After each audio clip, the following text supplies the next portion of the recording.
Okay, so I'm here in Albany in the Capitol, and there were quite a few people here, up here from the city, protesting today.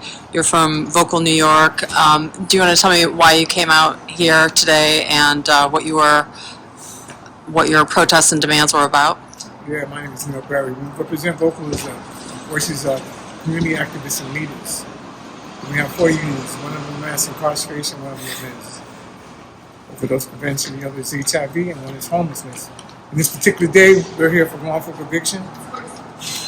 And wrongful conviction has been a bill for the last 3 years. It passed in the Assembly last year, but not the Senate. Hopefully it will be passed this year. Wrongful conviction is a bill called CPL 44010, which is criminal procedure law 44010, which says that a person who has been convicted of a crime has no appeal process. And we're trying to get a pathway for exoneration of anyone who's been either entered into a plea agreement or has been wrongfully convicted. At this present time, there is no pathway. And so post-conviction, there's no discovery. So if there's new evidence, there's no way to be exonerated based on current law. And that's what 44010 is. Current law for reversing those sentences and exonerating. In New York, over 300 people have been exonerated through the wrongful conviction. And we're like the third in the nation in people who have been wrongfully convicted and exonerated. And we're behind states like Texas and Arkansas. So this is why we're here today. And the process will begin in January to look at this bill, whether it be in a budget or whether it be a standalone. So we're here today just to promote, get more sponsors for the bill. We have many senators, but we need the senators to be on board today. But this is basically all. This wrongful convictions, the pathway for those who have no pathway to presently, unless this bill is passed, they'll be locked down for many, many years. Many people sit in prisons because of wrongful conviction. We just never had any kind of pathway to challenge the courts. This is why we're here today.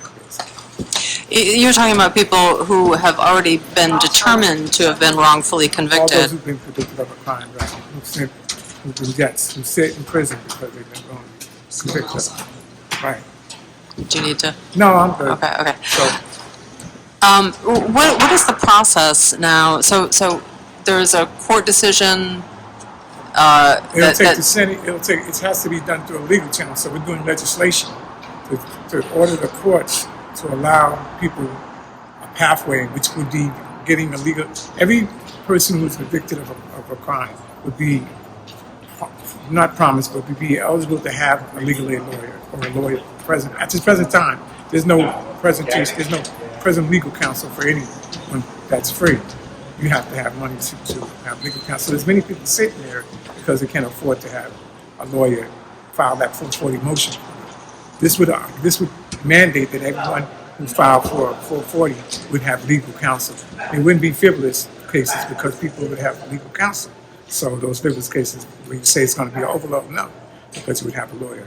That's what we're mandating. It would only cost $10 million, which is a chip in the bucket compared to the exonerated people with how much money they have to pay out for exoneration in New York State. So that's why we're pushing hard for legal counsel. That's one of the basic points. Legal representation for all those who've been convicted, all those who were post-convicted who come out and still have those records. So we still have to, vacate those convictions. Are you also saying, though, that there are people who have been determined legally to have been wrongfully convicted and who are not released? They're not released because there's no legal law to. Right. So 410 would allow for it. There's a 410, but there's no representation from legal. So maybe the judges have decided to just throw them out any kind of way. They want to technicality, wrong date, wrong place, wrong time. Right. If you had legal representation, you would have less of these occurrence happening. And that's why. So many people, once they take an appeal, the law in New York is that you cannot seek your exoneration if you seek for appeal. This will allow you to also be allowed to appeal your conviction. Just give you a hearing is basically what it is. It wouldn't just be frivolous. You would just have to have a hearing and you would have a legal representation. That's the 2 key points, is that everyone would be allowed to have a hearing and everyone would be allowed to have legal representation. Okay. Do you feel that there was a good effort today? Were you able to meet with any Yeah, we met legislators? with many of the new legislators, and like I said, we really have the majority. It's up to the supermajority of the legislation to do what they say they came to do. The people that decided there's change, now is the time to make change. We have the supermajority as far as the Democratic policy. Let's take advantage of that and move forward because there is time for change. We know that wrongful litigation morally has been wrong from the beginning, but now we want a pathway for those who've been legally to be able to move forward in their lives. Many families, many careers, many jobs have been lost just because a policeman or a prosecutor overstepped his boundaries or misconduct. And this is a way to alleviate some of that. It's a redemption for the soul, if you ask me. Okay? Okay. I appreciate you. Thank you so much. Thank you for talking with me.